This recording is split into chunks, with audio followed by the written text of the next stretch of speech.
and they can play together while he's being creative. They can be talking and chatting with us. Can you build your own modules and save them so that, you know, the sort of pieces that you might use regularly, you can just put them in a kind of one? What you're going to see, and we're a little bit out of context with you because you haven't played the game yet, but there's a kind of journey that you go through in the game where you start out with, just like in Lego Star Wars and Indiana Jones, we call it quick building. You come to a pile of bricks and you use your imagination points to build that into whatever it is, and that gives us gameplay elements and puzzle solving stuff, right? But it's not really creative. So what we want to do is get you to a real big depth of creativity, right?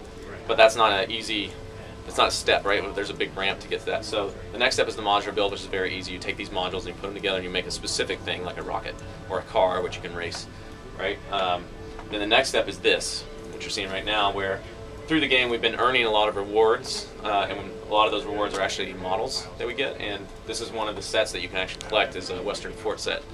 And it's designed in a modular way so that you can come into your property and just really quickly start throwing down wall sections and little interesting bits and have a really cool looking fort, even though you may not be the best Lego modeler in the world, right? So anybody can do this, and Chris is like an 8-year-old. That's why we brought him along. So it just shows that anybody really can do this. So, and while he's kind of finishing up doing a bit of this, just to finish the thought on the best friend system, the thought there is take the idea of social networking, right? You establish trusted relationships with people you actually know in real life. And we're going to take that up another step where we actually authenticate and verify your real identity, right? And this is an optional step. You don't have to do it to play the game. But if you want to access best friends functionality so you can play in real time with your best friends without having to wait for moderation to happen, you go through these extra steps. So we find out, are you really who you say you are? Are you a 13-year-old? Are you an adult? You know, do you know the kids down the street? And we verify there's some partners and processes we're working through on that. Just simple things you can do on the account level. And once you've established that, and I can say, hey, you know, my neighbor down the street, our kids, we play together all the time, so I want to set it up that they can be best friends in Lego Universe. Now, once that's flagged and the parents have both agreed and we know that they're the parents, then you can be best friends, and that means you can now come in here and play in these properties and chat more openly without having to go through a moderation queue, right? Okay. Which is cool for us because really when you think about user-generated content, that's where the value actually is. If you think of YouTube and Facebooks and things like that, I don't care about 98% of the stuff that's up there. You know, maybe there's that 1% that goes viral every once in a while that everybody forwards around, but usually it's the stuff that my friends are putting up, people that I know. That's the stuff that's interesting. You know, what did you have for breakfast yesterday? Why would the rest of the world care about that? But if we know each other, that's a conversation. Same thing with models, really. It's a language back and forth, right? Something that an 8-year-old would build, or a mental 8-year-old in this case, you know, might be not as sophisticated as something like those adult fans of Lego out there will do. They're, you know, almost pro hobbyists out there. But it's really cool to them, and it's really cool to their parents, and it's really cool to their friends, right? And their social circle, there's meaning behind that. So it allows us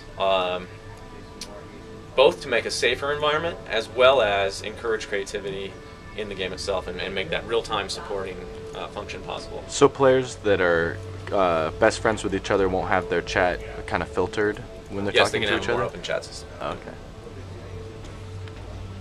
Yeah, and you played the beta, so you know there's a chat filter. We're still working on that because it's clunky at the moment, but that's part of why we have it in beta is to see what are people really trying to say. We're actually doing a whole ton of analysis on the back end to see the kind of phrases people are doing. So, by the way, if you're trying to type in dirty words, shouldn't being do that. Logged. That's logged. And it's watching everything. Yeah. Because actually, a lot of what our philosophy is not to try to catch the individual. It's because that's a symptom of a problem, right? If you have someone trying to be antisocial or predatory or bullying behavior, there's behavior patterns we're looking for actually in how you play the game, and it's not just chat.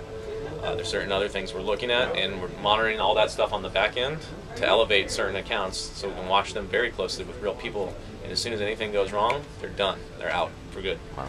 So some people are just going to go, first thing I want to do is create a great big Lego penis. Yeah. That's because that's what guys are like. Yep. Another Yep. band. Yep. Another band. Yeah. Real quick. I mean, I think we put a lot of effort into this. We put a lot of technology into, looking at, because the bricks that are in here, they are actually bricks. They have connectivity, that they have bonding boundaries. We know when you combine certain bricks what shapes they make. We can read them.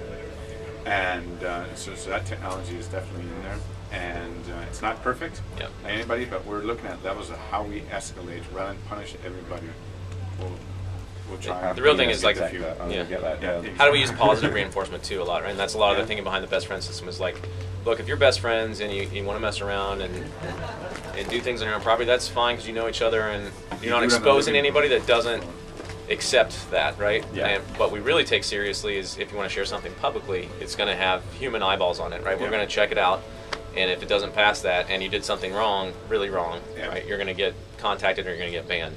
And so, you know, you can break any system. Everybody can figure out a way to kind of get around or fudge it on an automated system. So that's just one piece. It helps us sort through a lot of the volume that's going to come through. But it's a pretty complicated setup, and we take it very seriously, and we're going to constantly evolve the service. You know, we're only interested in people who want to play LEGO Universe to actually have fun and make a friendly, safe environment for kids to play in. Like yesterday, we was on the demo floor, or on the floor yesterday, and a couple of guys, you know, they want to see, so what do you mean by safety? And so the guy said, so what's your telephone number? And he didn't tell the moderators that are actually working over in Europe right now. And also the moderator come back and said, one more time you're banned. And immediately the guy went, whoa. Wow. So I mean, as soon as you type that in there, it's seen by people, and they will respond to it really quick. How big of a team do you have kind of just focused on watching that? Oh, on the moderation side? Yeah. It's very flexible. So I mean, right now, I mean, that's one thing we're sizing, and Trying to figure out, well, yeah, from based on beta use. Because we're moderating models and building, we're moderating text, and Lego's chosen that we're probably the only MMO out there that's it's an ad, but it's safety, and we want to be sure that we have that. So we invested into tech, we invested into people, we invested into a lot of things to make sure that we cover it. You can see Minifigs have a few emotes they can do. There's actually hundreds and hundreds of emotes. I think it may be the most expressive avatar I've ever seen in an MMO because of a technical detail, since it's one skeletal rig that we have to deal with, right? We don't have to worry about female, male, gnomes, dwarves, elves, that kind of stuff. Yeah. We have one minifigure to build the rig for, and then that means all of our animators' time can be spent actually building animations and not new skeletal rigs. So we can do some really, really fun stuff. They've done some really over-the-top things, like there's a whole soccer sequence, some little head dance where he takes his head off and dances around it. So there's the soccer one. Appropriate for the World Cup. We should have thought of that. So anyways, getting back on track to what we were planning on demoing. Chris here is now, as you see, in just a matter of minutes, built a pretty cool looking fort. And if you were watching, he actually took one of those models as a starting point and then started customizing it further. So he took out bricks, he added his own colors where he wanted them, he added some more bricks in some cases, and what he's trying to do is set up something that's going to be a little more functional, because the model that he started with was just a big static gate. It didn't open or do anything, right? So he reconfigured it to do something that he wants to do. And this is where you can seamlessly jump between those levels, right? Where you're editing in a sort of a brick by brick fashion, or you're placing models around on your different in your property in different places. And now we want to actually bring this to life. So did you already? I wasn't actually paying attention. No, I'm not. Hook it up. Okay, so this is where. So first of all, it's pretty cool that you can build LEGO models, right, in LEGO Universe and anything that you want them to be, right? That's kind of already a step above most other MMOs. But this is where it gets even cooler, so you can bring these creations to life. And this is our behavior system. So just like you have Lego bricks that make up Lego models, right? You start with these little atomic elements and put them together and they click, and it makes a bigger cool thing. Same idea with behaviors. You take these little behavior blocks, you snap them together, and that makes a behavior model for the model that you're attaching it to. And so this is kind of based on a lot of the learning that LEGO's done over the years with their robotics kits like Mindstorms, NXT, and now recently We Do. So it shares a similar visual grammar to those things. Obviously the context is specific to LEGO Universe. We don't have motors and things like that robotics does, but they've done a lot of testing over the years and found out what really works. And the emphasis and the goal we're trying to go for is to make this as playful as possible. Don't want it to feel technical. We don't want you to feel like you have to be an engineer to figure out how to do anything. It's just come in here, mess around, throw some blocks together, see what happens, right?